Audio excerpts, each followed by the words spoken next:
We're live again on Facebook, and I will be giving the presentation on vegan doughnut economics. You may be familiar with Doughnut Economics. It's a philosophy of gauging our economy and trying to figure out how to exist without the prevailing wisdom that we have to have a forever growing economy on a finite planet. Everybody knows the planet is finite in its resources, but nobody really has a solution to change our understanding of how the economy is actually part of the environment, not the other way around. That's a very hard thing to swallow, but Doughnut Economics is a big step towards shoehorning that concept into the main stage of politics and industry, how to constrain industries. This is really where the collision happens, that until we look at the environment other than resources, several of us on the call today are from Canada, a country that's kind of famous for being a tenth the size of the United States, share a lot of culture and similar. Of course, Canadians think we're the nicer version of the United States, but when it comes to the environment, I'm not entirely convinced of that. I think that we're a nation of resources. We're rich in natural abundance, but our leadership tends to think of that in terms of resources, maybe even more so than other nations. So we probably have to be a little bit more diligent, especially when it comes to climate change, because who in Canada doesn't want the weather to be a little bit warmer, right? Of course, I wanted to dispel that immediately, that global warming is about our familiar patterns going strange. Our ability to predict our seasons is so important to our food security. Our agriculture is dependent on knowing when to put seeds in the ground and knowing when to harvest. With climate change, there's all the promise of taking that almanac and just throwing it out the window and going, we don't know how to deal with the changing weather. An ounce of prevention is worth a pound of cure. So if we could turn around the problems with global warming and greenhouse gas emissions in the short term, then so much the better. Even the mainstream climate change movement is looking at targets in 2050, in 2100. Isn't the time frame we need to be concerned with. It has to be this decade. It has to be now. And it's time to stop kicking the can down the road. And it's also time to make a lot of demands of our governments. There's, of course, very conservative mindsets that don't want anything to change. But if you're willing to look at the science, everything's on an exponential curve. The one that people are usually alarmed by are the population curve. So I don't think there's a population crisis as much as there is a resource crisis. And the population is forcing us to pay attention to how we grow our food and are we going to be able to feed ourselves. Our impact on the planet has to be looking at our consumption patterns. And this is the C word that they aren't allowed to talk about in COP summits is consumption. So we can talk about climate change, we can talk about emissions, but we can't talk about consumption. And this is the disease of the Northern Hemisphere. This is why we have all these exponential problems, because we can't curb our appetites, not just for food, but the best carbon calculators ask you what your income is. And they will gauge your impact based on your income, because the more money you have, the more you're consuming and supporting that industry. This really clouds the lines between what is domestic and what is industry, because there is no industry without us buying things, without us consuming things, without us supporting the consumption in Western culture. George H.W. Bush said that the American way of life is non-negotiable. And he said that at a COP summit. That's a pretty terrifying thing to say to environmentalists. We're not going to change our ways. That's our culture. This clash with cultures where we stub our toe. Our individual cultures define who we are, yet also define a very limited family. And I think that as vegans, we tend to think of the world as more of our family, and we've included in our circle of compassion the animals. And that is so critical to the mindset that we're going to need to develop in order to survive. And the idea of Doughnut Economics being a good measure of leveraging people out of poverty and hunger and a lot of the sustainable development goals, yet constraining that part of industry in a way that makes rational sense. I've got a bit of a slideshow presentation that's examining Doughnut Economics, but why not a vegan donut, right? The donut's vegan, does that just make it all that much better? I'm going to share my screen. In the fictional town of Veganville, this photo was actually taken by Sailesh Rao on our way back from a Nation Rising march on Canadian Parliament to end subsidies for animal agriculture. So Veganville exists somewhere in the world. So I've been fortunate to have many vegan mentors, and my wife Kelly is the divine feminine and moral leader of our family. She hated cooking before being vegan. Now she's a certified chef and food activist. Even before she became a chef, she showed me that I could still be a vegan with an appetite. My story of becoming an activist involves her luring me into food situations. I went to the Animals Beyond Borders fundraiser for the Save movement, founded by Anita Kreins, who was walking her dog one day and there was a pig truck nearby and the dog pulled her towards the truck. She didn't want to look into the truck, but she was reading Tolstoy, and Tolstoy said, if you see one suffering, don't turn away. Get close as you can and try to help.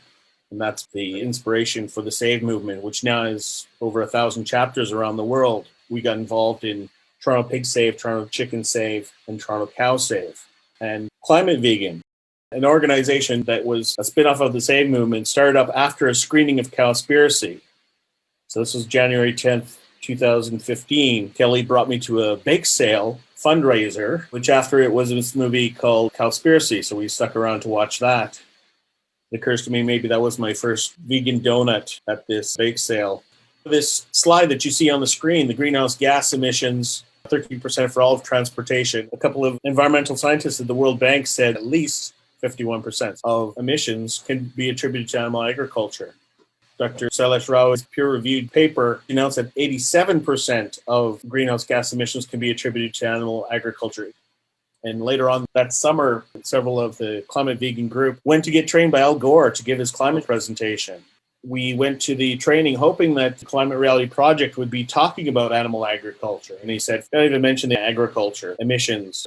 So we got upset. And Jenny McQueen, she gave Al Gore a copy of Cowspiracy on stage during the training.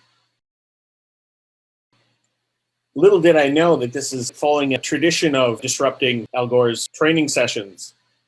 Dr. Sailesh Rao was one of the second batch of the Climate Reality Leadership Corps back in 2006. In 2012, animal rights activists were protesting the training in San Francisco. Dr. Rao left the training session and joined the activists. Instead, focused on his own climate change organization called Climate Healers.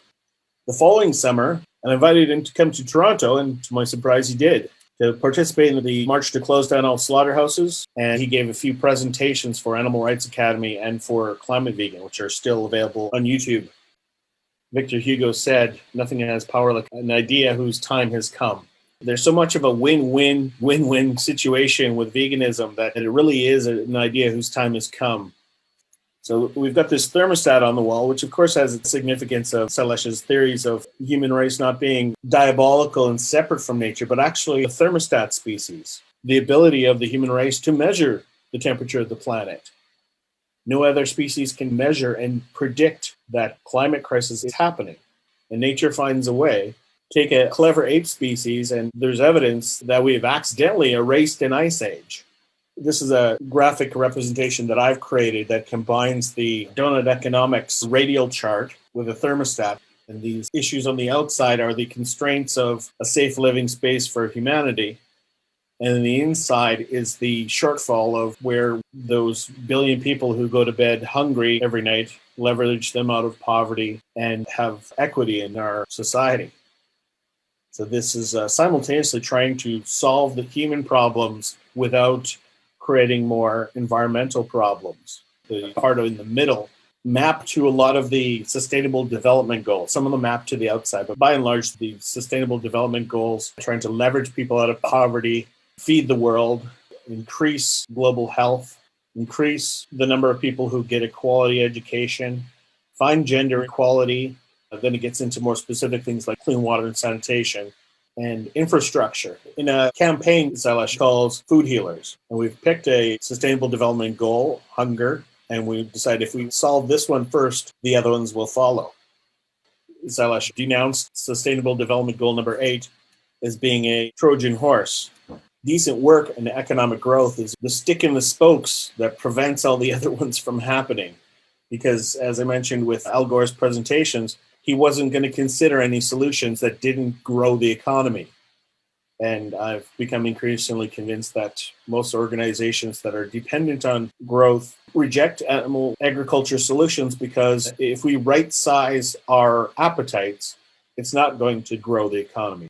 Generally, industries are forgiven of all their damage. So when we try to evaluate whether animal agriculture is worthwhile or not, it's ignoring all the damage that's done. So obviously a vegan food system would be much more efficient, would be able to solve many of the sustainable development goals, but would not indulge SDG number 8. We need an economy that is taking care of us rather than serves billionaires. There are a few of those SDGs that refer to the outside of the donut. They tend to refer to life below water as fish that are resources, not fish for their own sake. And life on land as forestry and things that apply to the human race, not forests for their own sake. And that's an anthropocentric point of view that I think has to change. This is the life on land page. And the COVID-19 implications was that pangolins were the problem. 370,000 pangolins were seized globally as a solution to the zoonotic disease. So they did make the connection to animals, but unfortunately only to one animal in particular, rather than our unnatural relationship with animals across the board. Claire Smith is a petition to have an 18th Sustainable Development Goal added, zero animal exploitation, which is important because everything is looking at the environment as resources, animals as resources. They aren't being given the consideration of being earthlings along with us on this planet. The Anthropocene, the age in which humans have more of an impact on the environment than forces of nature, like the sun. If we have that much impact, then in order to be that thermostat species, that benign steward of the planet, rather than the destructor of the planet, we need to change our anthropocentric points of view. And what better way to do that than by honoring animals and their right to exist on this planet and stop the mass extinction of species that is happening as we speak.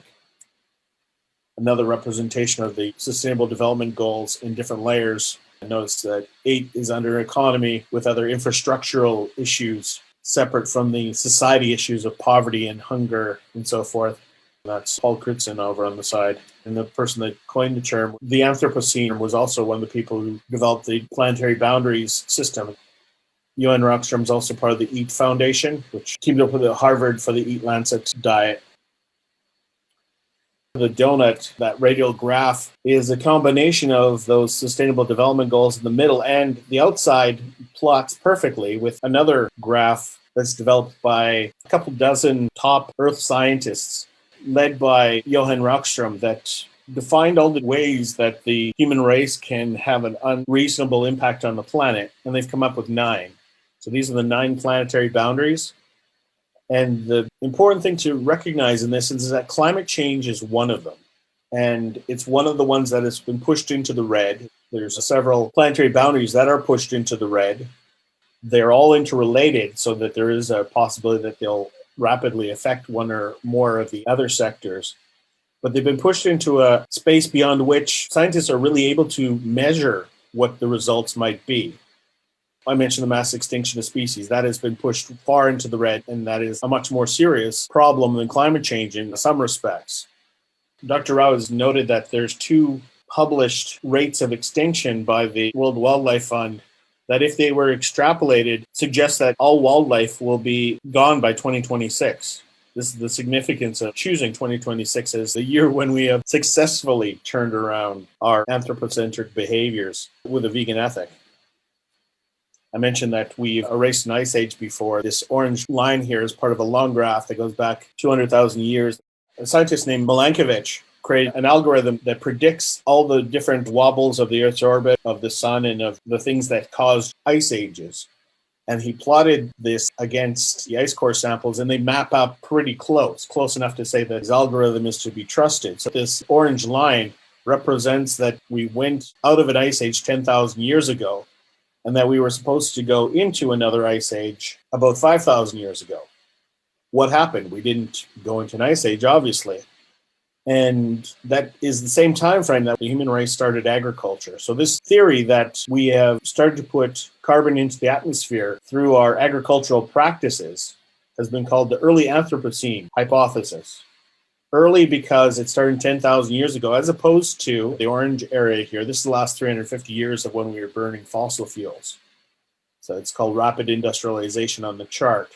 Even though it took 10,000 years, notice that A is larger than B. This means that we have already taken more carbon out of the ground than we have from burning fossil fuels. It took a longer time to do it, but that implies that we do have the ability to sequester all of the fossil fuel emissions, B, by putting it back into the ground, reversing that process of deforestation and desertification that the human race has done over 10,000 years. I find it very fascinating, this graph, because it kind of implies that we did something good. That actual trend, we flatlined the climate for 10,000 years through our impact without even knowing it. That could give you faith that Mother Nature does know what she's doing. This little upturn at the end here shows things going out of whack, and there's no way denying that fossil fuels are a problem. But we have the solution, and we do have reason to believe that we can become the thermostat species. We've been it already. That's quite fascinating to me. It doesn't mean that we just do agricultural solutions. So many arguments against vegan solutions are that you can't stop fighting climate change through the traditional methods. And we're not saying that. We just recognize that our most powerful tool is actually in agriculture. So this is Kate Raworth, economist in the UK, and she did a TED Talk about how we can't rely on perpetual growth and expect to survive the century. And the concept of doughnut economics is explained in her book, Doughnut Economics, 7 Ways to Think Like a 21st Century Economist. She wrote an article for the World Economic Forum that breaks down a few of these ideas. And one of the things she points out is a bit of economic history. Kuznets was an economist who in 1955 gathered together patchy historical data on income distributions in the United States, the UK, and Germany. And he thought he saw this pattern that as economies grew, income inequality rose at first and then fell. And he plotted an upside down U. Raworth points out that he wasn't really convinced that this was true. He said this was 5% of evidence and 95% speculation doused in wishful thinking, wishing that the underdogs, the less advantaged people, would win out in the end. But this story was so compelling that it has been taught in Economics 101 for the last 50 years. Why? Because economists that believe in the pure intelligence of the economy to regulate itself want to believe that greed is good. And we can believe that greed is good even while people get poorer, because we don't know where we are on this curve. Maybe we're just about to go around the curve and all the poor people will start to gain the equality that the curve promises. And Kate Raworth says this is nonsense. This isn't realistic. There's no evidence of it. The caption that goes with this meme photograph, I told them trickle-down economics, and they believed me. This is, of course, Ronald Reagan and George Bush Sr., the Republican Party that has long pushed this idea that trickle-down economics means if you have billionaires, they'll be growing the economy by making more and more businesses. The distribution of wealth will trickle down from the rich people to the poor, and that greed is good and economic growth is always the answer to everything. I meant to mention on that previous page, there's an environmental Kuznets curve, empirical relationship between income per capita and environmental degradation, suggesting that economic growth in the long run may be the solution to the environmental degradation. That's got SDG number 8 written all over it. I'm laughing, but not as heartily as these guys are. What does Kate Raworth suggest instead? And she shows this diagram and says that upside down curve. Everything network, everything that is created and everything that is promoted has to somehow feed back to its community, to its actors. Everybody's a lot more connected. We don't have this hierarchical top-down system with banks. We could have money created locally. We could have a different set of currency for non-commercial activities. We could have time banks where we give our time, like we would in a job, but you give your time and you bank it up, and that becomes a currency by which you can buy things or exchange for other favors or services of other people putting in time to the time bank. Enterprises of cooperatives and employee-owned businesses, open source knowledge. We love to see some people come up with an idea and make a lot of money off of it. But that's kind of begotten an industry where those people tend to be rich and everybody else who doesn't have an idea tends to be poor. So you really have to wonder if any idea exists on its own. Everything is resting on the shoulders of some other thought. So the idea of patents and ownership of ideas is perhaps something that belonged to the industrial age, and we're better off with an open source, Creative Commons kind of attitude for the information age. As automation becomes more and more of a problem, why do robots necessarily have to be owned by corporations? Maybe technology is something that when it generates wealth, that it is automatically distributed amongst everybody. Instead of being replaced by robots, we become the bosses of the robots. I have a bit here about the difference between equality and equity.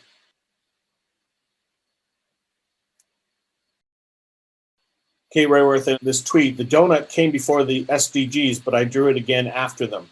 The social foundation is made of the social goals in the SDG. The ecological ceiling is based on the 9 planetary boundaries. Unlike the SDGs, it doesn't assume endless GDP growth. So I think Sailesh could have a willing partner to get rid of SDG number 8. A simple example of constraining the outside of the donut while leveraging people out of the middle of the donut. I think everybody's come to the conclusion, everybody that's not benefiting directly from it, is that the burning of the Amazon must stop. Pressure on the outside of the donut. We need to rein in that safe living space for humanity. Yet the argument could be made that there's a lot of jobs being made by the Amazon being burned down, and there's lots of farmers waiting to get land to farm on it. We could tell them, no, you're not allowed to burn down all the trees in your country. After we've already burned down our trees 300 years ago, we're off the hook. Here's a look at Google Maps. The Great Plains end in Missouri. How much deforestation here has happened in the light green areas of North America. You can see Michigan in particular is really dark green across the top, and then there's a network of what used to be forests that probably went all the way down to Kentucky. There's lots of reforestation that can happen in the United States. If we implement some sort of a half-Earth solution as proposed by E.O. Wilson, it'll probably have different rules from east or west of the Mississippi River. We have to start with ourselves. We can engage this conversation much stronger if we develop a vegan economy, get rid of the cows off the land, regrow the trees, and be that role model for other countries rather than just demand them to stop the deforestation and so forth. It looks like we're coming to the end of my time here. And Ray, we should hand the mic over to Carol Minetta so she can start her chat. Absolutely.